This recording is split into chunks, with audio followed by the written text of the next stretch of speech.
Привет, друзья! Я Глеб Дружинин, и сегодня мы испытываем наше устройство «Ледокол».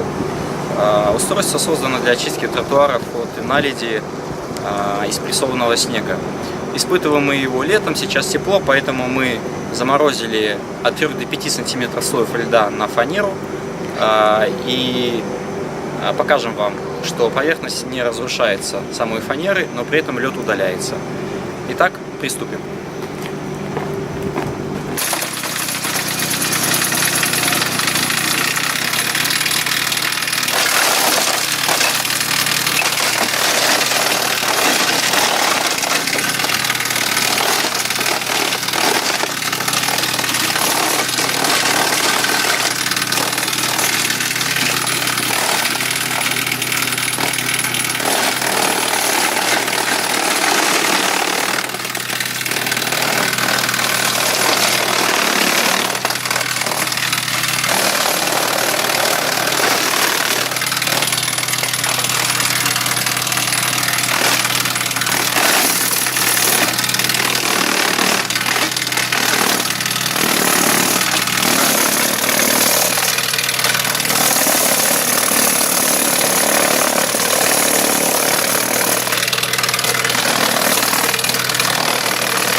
Поверхность целая, фанера целая, наледи 4-сантиметрового льда больше нет.